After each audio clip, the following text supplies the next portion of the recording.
반갑습니다. 해커스 공무원학원 국경제학 담당 강사 김종국입니다. 자, 18년도 7급 지망직 경제학 해설 강의에 임해 봅니다.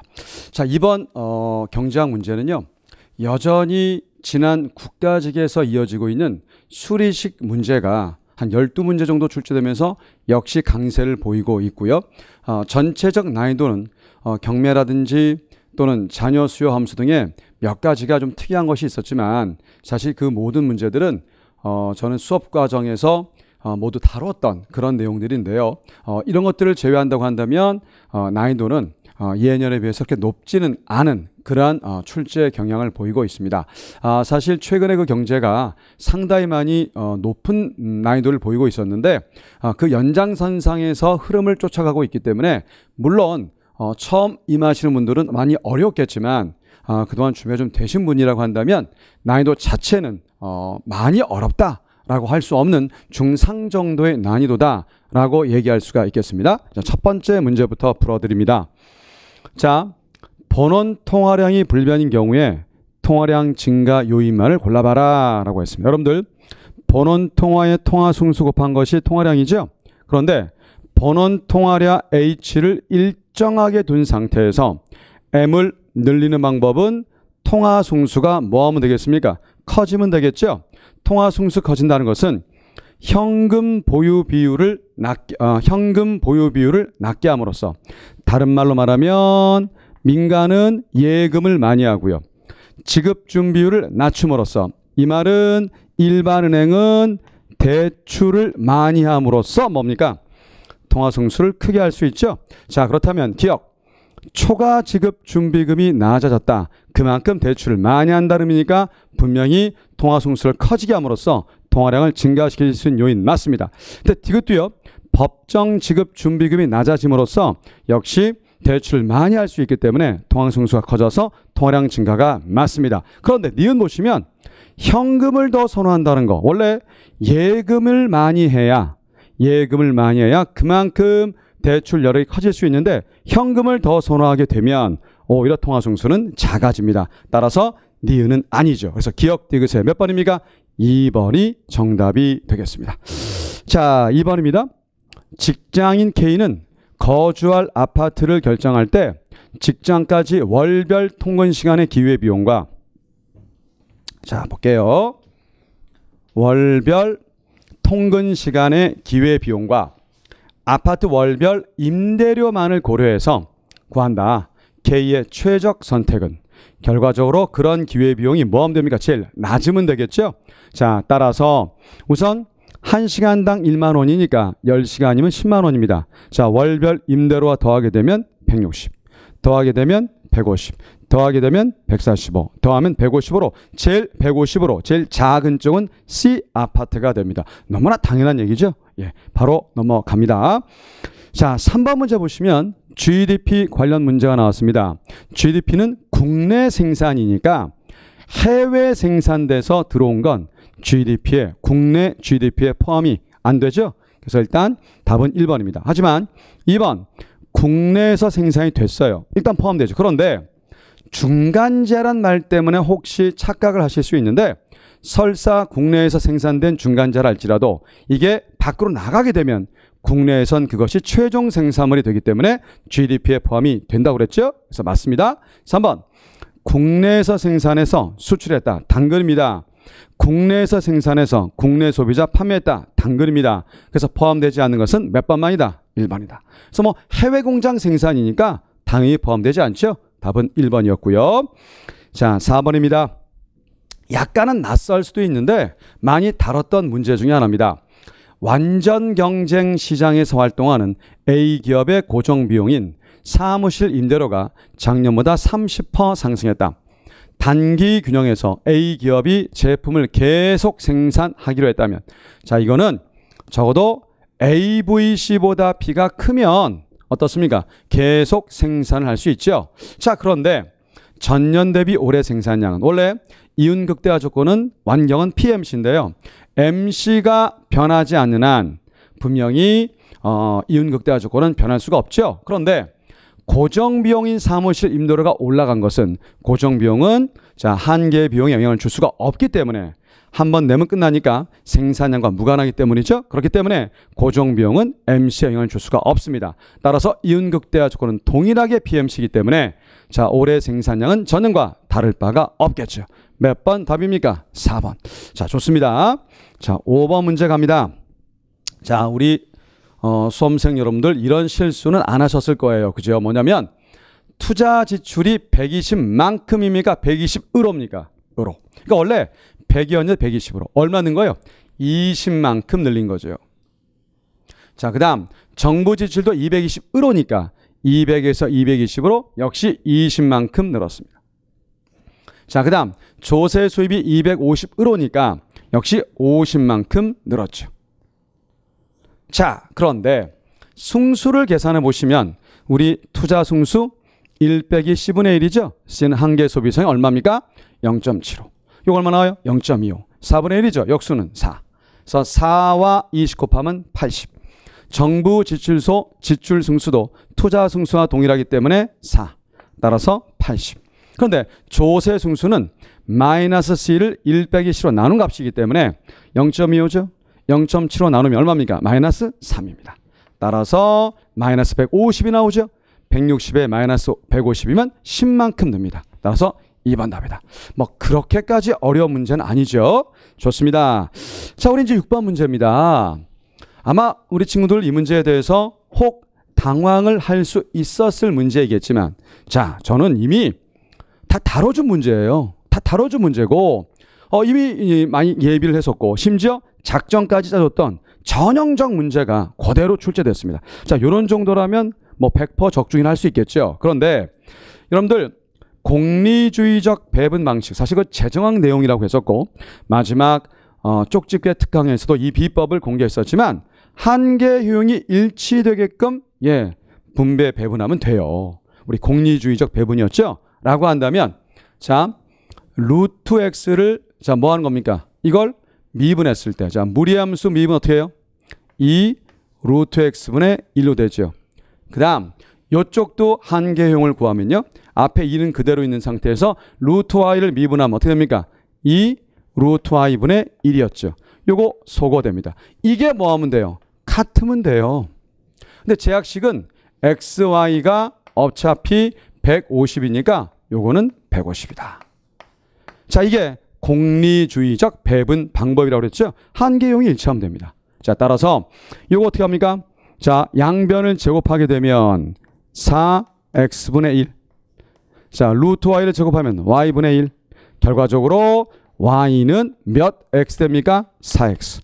따라서 요 y를 뭐로 바꾸면 돼요? 4x로 바꾸면 돼요. 전체가 얼마입니까? 5x. 5x는 150이 되면 x는 얼마 나옵니까? 30. x가 30이면 y는 120. 바로 구해질 수가 있습니다. 그래서 공리주의적 배분은요. 원리 원칙에 따라 푸는 것보다 우리 재정학 내용을 이용해서 한계용을 서로 일치시키면 되는 겁니다. 너무나 많이 우리가 준비했던 문제입니다. 그렇대 파레토 효율적인 배분이 뭐냐? 자, 우리 개념 정의를 정확히 하실 필요 있습니다.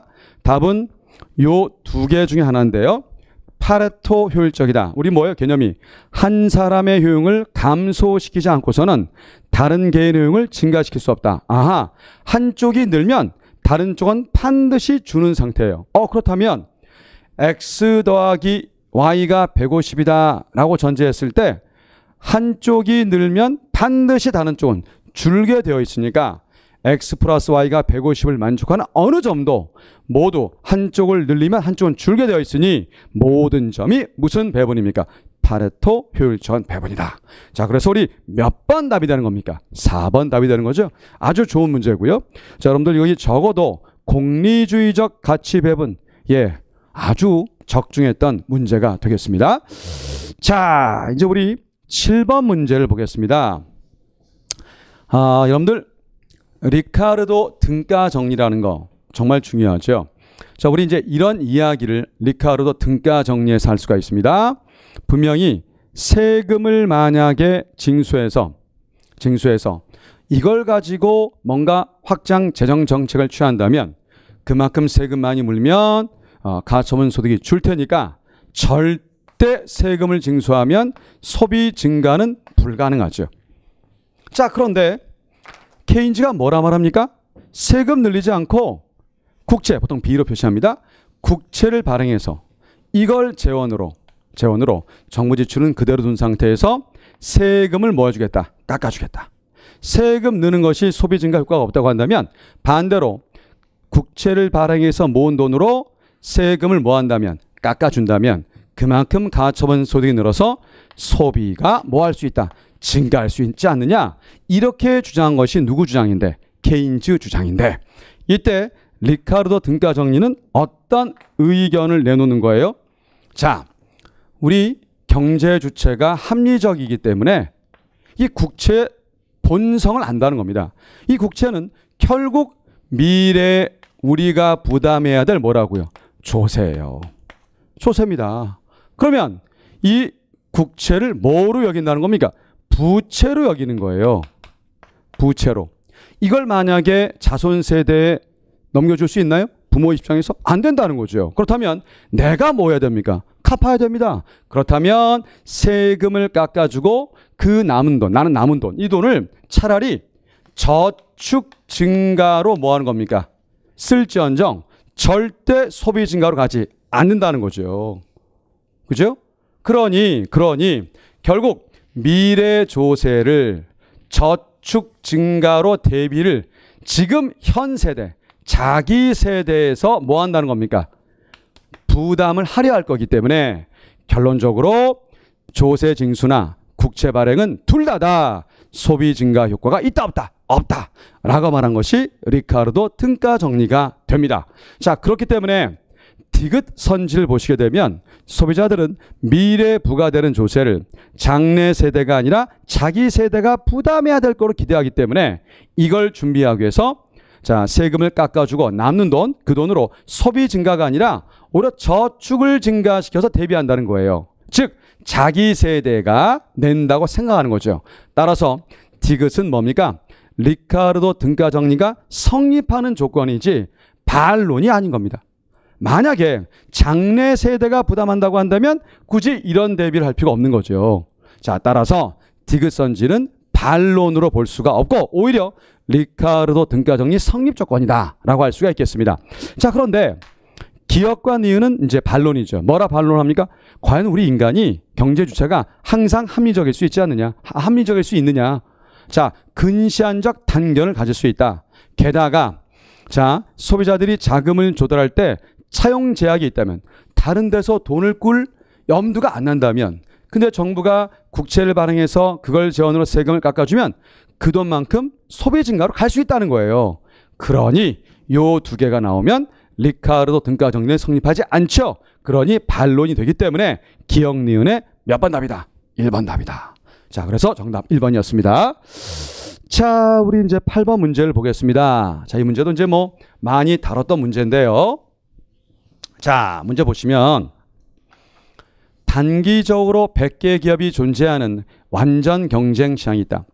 모든 기업은 동일한 총 비용 함수를 가지고 있다. 시장 공급 함수는 자, 우리 완전 경쟁에서 결국 시장의 공급 함수는 자, 우리 어떻게 단기 때 구하는 겁니까? 라고 묻는다면 분명히 단기적으로 이렇게 나와 있습니다. 단기를 물었습니다. 자, 그렇다고 한다면 개별 공급 함수를 어떻게 더할 수 있 수평 합을 통해서 뭐 할 수 있습니까? 구할 수 있죠. 자, 우리 완전 경쟁의 개별 기업의 단기 공급 함수는 PMC에서 MC임을 알 수가 있죠. 자, 그러면 여기서 이제 MC를 구하면 EQ가 됩니다. 자, 그런데 이런 모습을 보이는 기업이 모두 100개가 있어요. 그럼 100을 곱하는데 이거 구할 때 좀 조심할 게 있습니다. 자, 동일한 기업이 100개니까 수량을 100배 하면 되는 거예요. 따라서 이거를 Q로 바꾼 다음에 100을 해야 됩니다. 그러니 넘기면 2분의 1 P가 되죠. 이 상태를 100개야 100Q가 돼서 전체 시장이 되는 거죠. 그래서 100을 곱하니까 몇 개요? 50P가 나오죠. 따라서 전체 Q는 50P가 되기 때문에 몇 번 답이 된다고요? 3번 답이 된다. 아주 기본적으로 좋은 문제라 할 수 있습니다. 자, 이제 우리 9번 문제 한번 풀어볼까요? 아마 많은 친구들 중에 이 문제가 좀 어렵지 않았겠는가. 사실 되게 쉬운 문제인데요. 디테일하게 공부한다면 되게 어려울 수 있지만 아주 쉬운 문제입니다. 다음은 두 기간에 걸친 어느 소비자의 균형 조건을 보여주고 있다. 이 소비자의 소득 부존점, 최초점은 여기다 라고 했습니다. 그런데 효용 극대화 균형점은 A래요. 그러면 현재 소비는 여기서 이루어지고 있다는 겁니다. 자, 그렇다면 분명히 현재 소득으로 이만큼만을 소비할 수 있고 미래 소득으로 이만큼을 소비할 수 있는데 현재 여기서 이루어진다는 것은 현재 이만큼의 뭐를 통해서 차입을 통해서 소비가 여기서 이루어지고 있다는 거죠. 그러니 미래에는 이만큼으로 소비가 준다. 뭐 이런 상태입니다. 자, 그런데 1번 조건에 실질 이자율이 하락한다면 자, 여러분들 두 기간 모형에서 예산선 기울기는 1 플러스 R이었죠. 그런데 R이 떨어진다는 것은 이 기울기가 뭐해지는 겁니까? 작아지는 겁니다. 중요한 건 항상 부존점을 지나게 기울기를 뭐 해야 됩니까? 완만히 그려야 되죠. 자, 그렇다면 보세요. 지금 원래는 여기서 소비를 했었는데 예산선 기울기가 만만한 상태에서 어디로 갈까요? 자, 만약에 이쪽으로 가게 되면 약공이 위배예요. 가지 못합니다. 그럼 여기로 갈 테니까 분명히 올라가면 어쨌든 효용은 뭐합니까? 증가하게 되어 있지 감소할 수가 없어요. 그러니 1번이 처음부터 옳지 않아서 정답이 되는 거죠. 뭐 이렇게 푸는 겁니다. 자, 2번 선지 보시면요. 효용 극대화를 추구한 이 소비자는 차입자. 왜 그렇죠? 부존점 오른쪽은 뭐였습니까? 차입자였었죠. 여기도 차입을 해야만 이걸 소비할 수 있으니까 정확히 차입자 맞습니다. 그러니까 이제 1번의 의미만 바로 아시면 효용 증가하다를 아시면 사실은 2번부터는 풀 필요도 없는 문제예요. 공부를 위해서 해설 강의하는 저만 설명하면 되는 겁니다. 자, 3번 설명합니다. 자, 여러분들 이제 이 의미에서 어떤 내용이 나왔느냐? 소비 평준화 현상이 나타났습니다. 자, 소비 평준화 뭐냐? 한 기간의 소득을 자, 그 기간에만 이용하는 것이 아니라 전 기간에 걸쳐서 분산해서 소비하는 것을 뭐다? 이걸 소비 평준화, 소비 평탄화라고 합니다. 자, 현재 소비가 미래 소비 정상제인데 현재 소득이 증가했어요. 자, 여러분들 현재 부존점이 여기였어요. 그런데 현재 소득으로 원래 여기서 소비하고 미래 소득으로 여기서 소비해야 되는데 자, A에서 소비한다는 것은 이만큼 차입이 있었던 건데 자, 현재 소득을 늘리게 되면요. X축과 봤을 때 이 폭만큼으로 예산선이 바깥 이동을 하면 됩니다. 자, 그러면 이러한 새로운 예산선이 생겼는데 문제는 여기도 역시 무차별 곡선이 있을 수 있으니 여기에서 뭐를 만날 수 있습니까? 효용 극대화를 보일 수 있죠. 자, 그러면 자, 예산선이 바뀌기 전에 A 포인트에서 뭐 했었습니까? 현재 소비와 미래 소비를 했었는데 현재 소득이 늘어서 예산선이 바깥으로 오게 됐을 때 어떤 일이 벌어지느냐? 각각의 현재 소비, 미래 소비가 자, 이만큼 늘고 있음을 알 수 있어요. 잘 보세요. 원래는요. 이거와 평행되게 본다고 한다면 이 폭은 누구 증가폭입니까? 소득 증가폭인데 소득 증가폭만큼 현재 소비가 증가한 게 아니죠. 비록 현재 소득이 이만큼 늘어도 자, 현재 소비는 이것만 늘었다. 나머지는 누구 소비를 늘리는 데 쓰인다고요? 미래 소비. 자, 이건 뭘 의미해요? 한 기간의 소득을 그 기간에서만 소비하는 것이 아니라 전 기간으로 분산시켜서 소비한다는 소위 평준화 현상이 나타남을 알 수 있는 겁니다. 그래서 3번도 맞는 거예요. 자, 여러분들 2, 3, 4가 설사 어렵더라도요. 이미 1번으로 게임은 끝난 거예요. 그죠? 예, 2, 3, 4 맞고요. 2, 3 맞고요. 자, 4번 보겠습니다. 유동성 제약이 있다고 한다면 이 소비자의 경우에 한계 대체율은 어떻게 될 것이다. 자, 유동성 제약이 있으면 현재 여기가 부존점인데 여기로 못 온다는 거죠. 원래 여기 오려면 차입을 해야 되는 건데 유동성 제약이란 차입 제약이니까 못 오는 거예요. 그러니 여기에 무차별 곡선과 접하는 여기가 될 텐데 자, 여기서의 접선의 기울기 그죠? 자, 분명히 한계 대체율은 원래 요 기울기가 1 플러스 R이었는데 얘보다 얘가 분명히 뭐합니까? 크죠? 따라서 한계 대체율은 1 플러스 R보다 뭐하게 된다? 크게 된다. 언뜻 어려워 보이지만 1번 하나로 충분히 풀 수 있는 그런 문제가 되겠습니다. 자, 우리 계속해서 10번 문제로 달려봅니다. 지난번 이제 국가직에 의해서 테일러 준칙이 또 연속적으로 출제가 됐는데 솔직히 이 문제는 어렵다? 절대 아니죠. 있는 그대로만 푸시면 답이 저절로 나오는 그런 유형의 문제였습니다. T기의 인플레이션율. 자, 파이 T가 T기의 인플레이션율이에요. 자, 여기 있고 여기 있네요. 1%포인트만큼 늘었다. 자, 그러면 T기의 명목이자 어디입니까? IT죠. 자, 얘는 과연 어떻게 될 것인가? 자, 여기는 1 넣었고 여기는 1 넣은 게 아니라 알파 곱하기 1이니까 전체적으로 1 플러스 알파만큼 뭐 한 겁니다? 넣은 거죠. 그러니 IT도 1 플러스 알파 퍼센트 포인트만큼 뭐 해야 되는 겁니까? 올려야 일치되겠죠. 그래서 기억은 정확히 맞다. 자, 우리 니은을 보겠습니다. 자, T기의 실업률이 자, T기 UT입니다. 여기 이제 UT죠. 요거를 1% 포인트만큼 뭐 했다? 증가하면 T기의 명목이죠. 자, 이거는 어떻게 돼야 되느냐? 자, 마이너스 1이 아니라 마이너스 베타죠. 그래서 마이너스 베타라는 거 다시 말해서 T기의 명목이자율은 베타만큼 떨어뜨리면 되는 거죠. 그러니 1%포인트가 아니라 베타 퍼센트 포인트만큼 줄이는 거니까 니은은 잘못이네요.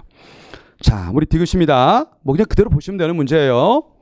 자, T기의 인플레이션율이 자, T기의 인플레이션율이 자, 목표 인플레이션율과 목표 인플레이션은 여기죠.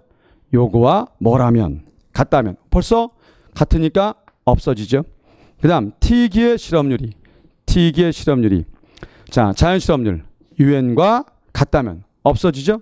자, 그러면 남는 건 얘만 남았어요. 자, 이거 명목 이자율. 얘는 자, 파이트는 T기의 인플레이션율. 자, 그러면요. T기의 실질이자. 여러분들 실질이자율은 명목에서 인플레이션을 빼면 되는 거니까 뭐만 남아요? 르호만 남죠? 그래서 맞다.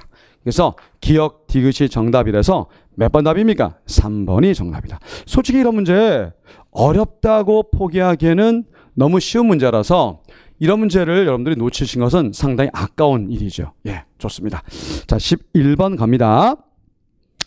좀 이제 숨 돌리라고 계산 문제 좀 쉬운 문제가 나왔네요. A 국가의 생산 가능 인구는 1600, 실업자 100만, 경제활동 참가율이 75%라면 실업률은. 자, 여러분들 경제활동 참가율 어떤 공식이 있습니까? 경제활동 참가율은 생산 가능 인구 15세 이상 인구분의 경제활동 인구 곱하기 100으로 풀 수 있죠. 자, 그런데 분명히 경제활동 참가율이 75%다라고 주어졌고요. 생산 가능 인구는 1600만이다 라고 주어져 있습니다. 자, 그럼 우리 경제활동 인구는 어떻게 계산 가능한가요? 자, 우리 75%는 여러분들 0.75인데 이거 분수로 바꾸면 몇 분의 몇이에요? 4분의 3이죠. 그러면 1600과 4분의 3 곱하면 4, 4, 16, 40에 3 곱하면 1200만이죠. 따라서 경제활동 인구는 1200만이 됩니다. 그렇다면 실업률은 경제활동 인구 1200분의 실업자 수 100이니까 12분의 1 곱하기 100으로 구할 수가 있습니다. 자, 구해보시면 8.33이 나오죠. 네, 정답 2번이 되겠습니다. 뭐 이런 정도 문제는 쉽게 풀 수 있으리라 믿습니다. 자, 우리 이제 12번이에요. 우리 국제영작에서 좀 어렵게 출제될 줄 알았는데 상대적으로 좀 쉽게 나왔죠. 자유무역을 하는 소국 경제입니다.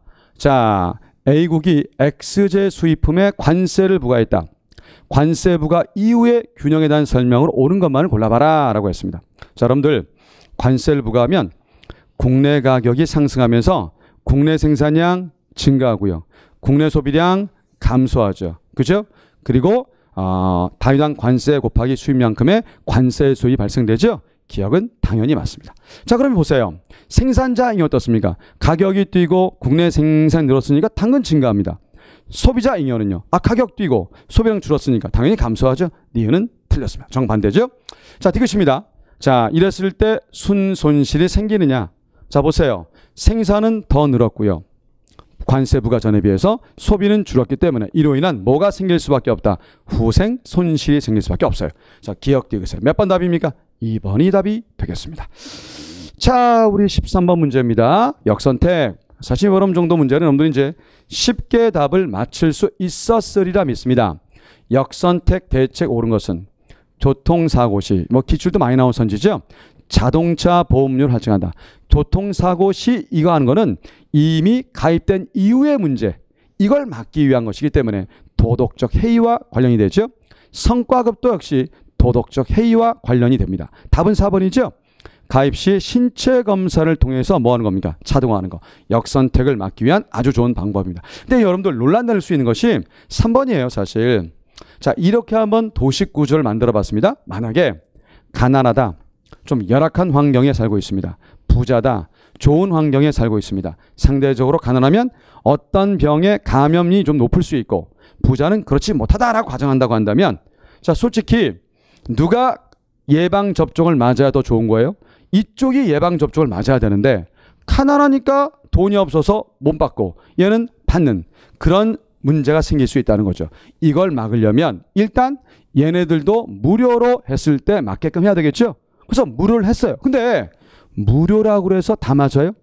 의무가 아닌 한 생업에 바쁘다 보면 역시 접종을 안 할 수 있지 않습니까? 그러니 극단적으로 역선택을 막을 수 있는 근본 대책은 안 됩니다. 무료로 하되 의무를 해야 된다. 이래야 역선택을 막을 수 있으니 3번은 아니다. 그래서 몇 번 답이다? 4번이 답이다. 이렇게 강의할 수 있겠습니다. 정답 4번이었고요. 자, 여러분들 이제 우리 14번 문제 13 아마도 변별력 차원에서 이 문제를 출제한 것 같습니다. 저는 이미 대비해서 말씀을 드렸던 그러한 공부죠. 영국식 경매, 네덜란드식 경매 공부를 시켜드린 적이 있습니다. 사실 그래서 어느 정도는 예측해서 대비를 했던 문제죠. 저희 이제 관리형 문풀을 들면서 충분히 대비가 됐던 그런 문제가 되겠습니다. 자, 우리 경매 이론에 대해서 짧게 설명을 좀 드리면요.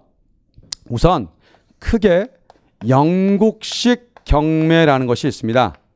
영국식 경매. 가장 우리 일반적으로 알고 있는 경매입니다. 그래서 이거는 공개 오름 경매다라고 할 수 있겠습니다. 자, 공개적으로 모여서 자, 점차 높은 값을 부르는 쪽에 뭐 하는 겁니까? 낙찰되게 하는 일반 경매 방식이죠. 자, 그런데 얘와 쌍대적으로 볼 수 있는 것이 네덜란드식 뭐가 있습니까? 경매가 있습니다. 네덜란드 경매는요. 어떤 방법이냐? 공개 내림 경매 방식이다라고 합니다.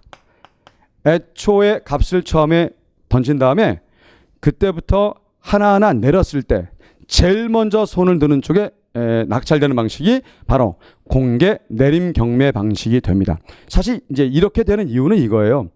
신선도가 중요한 튤립이나 무슨 어류 같은 경우에 이런 방식을 취한다고 합니다. 어쨌든 요 두 개가 가장 대표적인 경매 방식인데, 자, 우리 이거 말고요. 비공개 차가 경매 방식이라는 것이 있습니다. 일단 비공개고요. 차가는 뭐냐? 분명히 자신은 어떤 응시하는 가격을 이제 제출합니다. 그렇다면 그 중에 가장 뭐요? 높은 가격, 가장 높은 가격한테 낙찰은 되는데요. 중요한 건 가격은 그 자기 제일 높은 가격 밑에 있는 두 번째로 높은 가격으로 뭘 지불합니까? 가격을 내게 하는 거예요. 이걸 비공개 차가 두 번째 가격 높은 가격으로 경매하는 방식이다라고 얘기합니다. 다시요. 비공개 차가 경매 방식은 최고가를 낙찰시키는데 문제는 실제 돈은 두 번째로 높은 가격, 그러니까 자기가 제일 높은 가격을 딱 넣어서 낙찰받았는데 실제 내는 가격은 자기보다 바로 아래에 있는 그 가격으로 내도록 하는 방식이 비공개 차가 경매 방식이 되겠습니다. 자, 그러면요. 비공개 최고가 경매 방식은 뭐냐? 말 그대로 비공개고요. 자, 말 그대로 최고가가 낙찰이고요. 또 그 가격이 내도록 하는 방식, 바로 비공개 최고가 경매 방식입니다. 그런데 실질적으로 이런 걸 운영해 보면 이렇게 서로 같은 방식을 매치시킬 수가 있어요. 자, 요걸 가지시고 한번 풀어보도록 하겠습니다. 1번, 비공개 차가 경매에서는 구매자가 자신이 평가하는 가치보다 낮게 입찰한다? 그럴 리 없고요. 솔직하게 다 넣어야 됩니다. 그래서 최고가의 낙찰을 보고요. 단지 내는 가격은 자기보다 바로 아래에 있는 그런 높은 가격을 내도록 하는 것이기 때문에 1번은 분명히 틀렸습니다. 2번, 영국식 경매 방법은 비공개 최고가 경매 입찰 전략과 더 비슷하다? 그것이 아니라 비공개 차가 경매와 방식이 비슷합니다. 틀렸고요. 네덜란드식 경매 방법은, 자, 경매를 멈출 때까지 올립니까? 내린다고 그랬습니다. 내리는 거죠? 자, 그리고 공개 호가식 경매다. 사실 이제 이 방법은 분명히 공개 내림 경매니까 역시 이거 틀렸습니다. 그 다음, 자, 4번 문장을 이제 보시게 되면요. 수입 등가 정리라는 게 뭐냐? 위에 말했던 이러한 모든 경매 방식이 사실 일정 조건을 구비한다면, 가령 위험 중립적이다, 기타 등등 많은 조건이 있는데 이걸 충족하면 모두 같을 수 있다라고 하는 정리가 수입 등가 정리가 되겠습니다. 솔직히 언어적으로 푼다면 4번이 가장 바람직하지 않나요? 예, 그래서 정답은 4번이었고요. 영국식 경매는 우리가 일반적으로 아는 경매, 올리는 거. 네덜란드식은 내리는 거. 그 이제 방법 자체로 비공개 차가 경매가 영국식 경매와 뭐요? 비공개 차가 경매가 영국식 경매와 유사하고요. 그 다음에 비공개 최고가 경매가 네덜란드식 경매 방법과 유사하다는 정도만 알아두시면 되겠습니다. 정답 4번이었습니다. 자, 15번을, 이것도 예상했던 문제 이미 얘기했고요. 자, 15번을 볼게요. 자, 이 문제도 이미 대비됐던 문제인데요. 이 문제 우리 9급에 나와 있던 문제예요. 9급도 경제학 개론이 있죠. 그때 나왔던 문제입니다. 우리 이미 1호 특강 때 많이 풀어줬던 문제인데요. A씨는 은행에서 운영자금 100만 원을 1년간 빌리기로 했다. 원화로 대출받으면 1년 동안의 대출금리가 21%. 동일한 금액을 엔화로 대출받으면 금리가 10%. 대출금 반드시 엔화로 상환해야 된다. 현재 환율은 100엔당 1000원이다. 자, 이게 중요해요. 두 대출 조건이 뭐하다? 같다. 이건 뭘 의미하는 거냐? 이자율 평가서를 의미한다고 보시면 됩니다. 따라서 1 플러스 국내 이자율과 1 플러스 해외 이자율에서 각각 현재 환율과 선도 환율을 구했을 때 바로 1년 뒤 예상 선도 환율을 구하는 문제예요. 자, 그러면 국내 이자율 21%, 0.1이죠. 해외 이자율 10%, 0.1이죠. 그 다음 현재 환율 100엔당 1000원. 자, 이거 계산하시고 1.1로 나누면 가뿐하게 1100원이 나옵니다. 그래서 몇 번 답이요? 2번 답. 갈분한 문제 되겠습니다.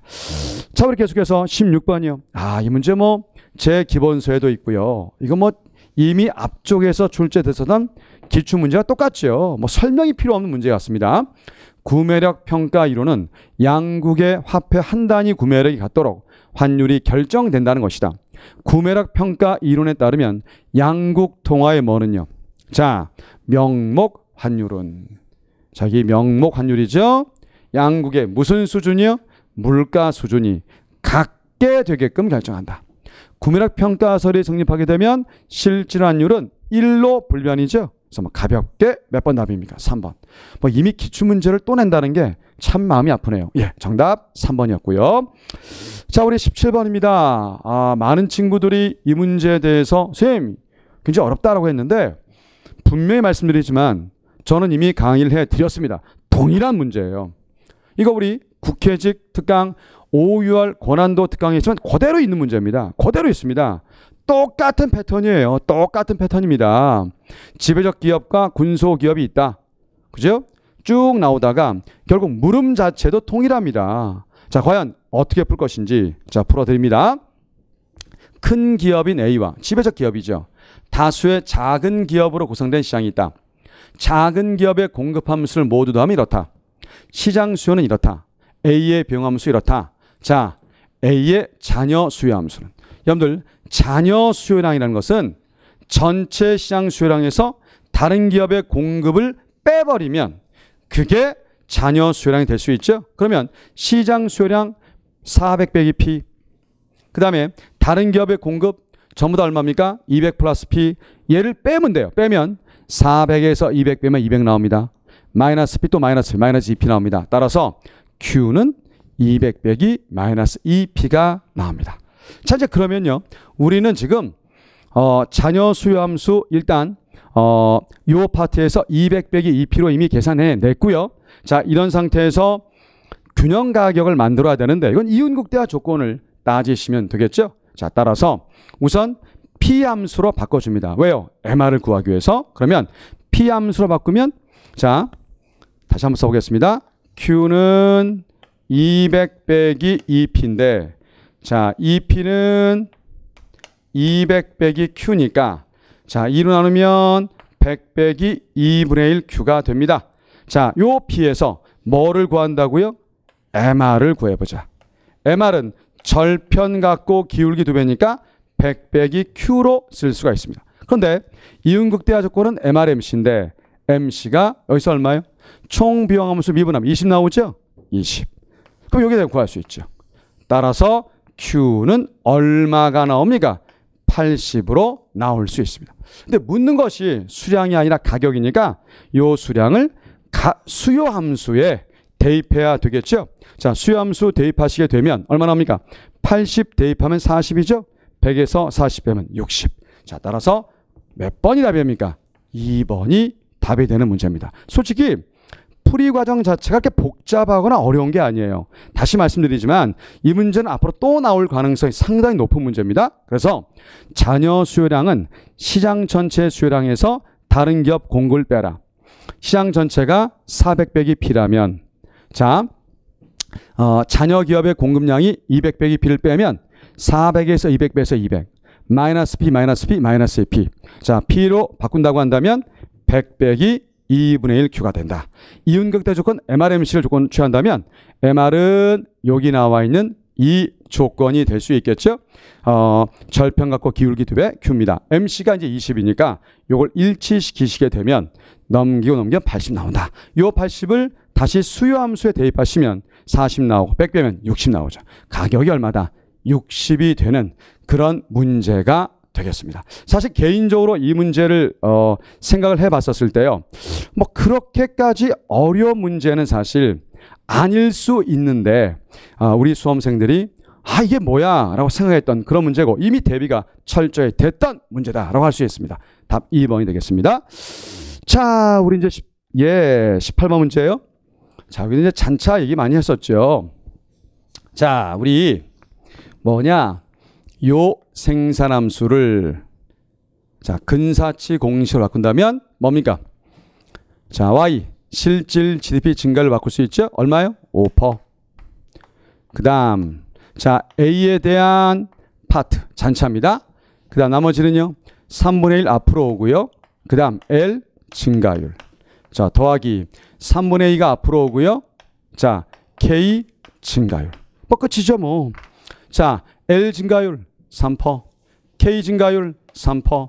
자, 지워지면 1%, 지워지면 2%. 전체 3이죠. 5에서 빼면 잔차 얼마 나옵니까? 2. 뭐 큰 의미가 없겠습니다. 자, 이제 우리 19번 문제. 뭐 이미 다 다뤘던 문제고요. 자, 한번 해봅니다. 자, 이 문제도 이미 대비됐던 그런 문제라서 뭐 그렇게 어렵지 않았으리라 믿어요. A점에서 장기 균형을 이루고 있는 AD/AS 모형이 있다. 오일 쇼크와 같은 음의 공급 충격이 발생해서 단기 AS 곡선이 자, 우리 A점이라는 파트를 전제할게요. 자, 분명히 AD/AS 모형이 있는데 오일 쇼크와 같은 음의 충격이 생겨가지고 단기 AS 곡선. 자, 단기는 일반적으로 우상향 얘기하죠. 단기 AS. 우하향의 AD를 전제한다고 한다면 이게 충격받아서 왼쪽 이동하면 어떤 일이 생기느냐. 최초가 이 수준이었는데 A입니다. 자, 이래 버리면 단기 균형점에서 물가 수준은 자, 여기죠. A점보다 뭐합니까? 높네요. 이게 A점 물가인데 돈 없잖아요. 1번 맞습니다. 자, A점으로 되돌아가는 방법 중에 하나는 임금 하락이다. 자, 보세요. 임금이 하락하면 비용이 싸지니까 공급이 늘 수 있어서 오른쪽 올 수 있죠? 정확히 맞습니다. 통화량을 증가시키는 정책. 자, 이래버리면 AD를 늘릴 수 있는데 AD를 늘리게 되면 AD 우측 이동이 됨으로써 자, 분명히 여기 올 수 있죠? 그러면 기존의 A점 생산량과 동일하게 돌아올 수는 있습니다. 자, 그렇지만 이래버리면 물가는 더 뛰니까 A점의 물가는 되지 않죠? 자, 4번 정부 지출을 늘려도 AD가 우측 이동인데 역시 생산량은 A 수준으로 올 수 있지만 물가는 더 뛰기 때문에 물가 수준 A점으로 올 수는 없죠. 따라서 몇 번 틀렸습니까? 4번. 이미 다뤘던 문제예요. 예. 자, 이제 우리 마지막 문제 20번 문제를 풀어보겠습니다. 뭐 현재 뭐 크게 어렵지 않았죠? A 국가의 통화량이 5천억, 명목 GDP가 10조 원, 실질 GDP가 5조라면 화폐 수량설 성립할 때 A 국가의 화폐 유통 속도는 MVPY에서 이 값 자체가 명목이니까 바로 10을 쓰고요. M은 자 통화량인데 단위 일치시가 되죠. 조 단위니까 얘도 0.5라 쓰면 됩니다. 그러면 V는요. 바로 20 나오죠. 굉장히 깔끔하게 20이 나와서 답 3번입니다. 별거 없죠. 예, 그래서 물론 여러분들 계산 문제 어려울 수 있습니다. 그런데 자 다시 한 번 말씀드리지만 좀 더 자신을 갖고요. 열심히 하시면 충분히 만점을 받을 수 있습니다. 저희 학원에서도 이미 만점자가 경제 만점자가 나올 정도로 굉장히 경제 경련이 있는 그런 점수를 보이고 있습니다. 자, 지금까지 해커스 공무원학원 국경제학 담당 강사 김종국이었습니다.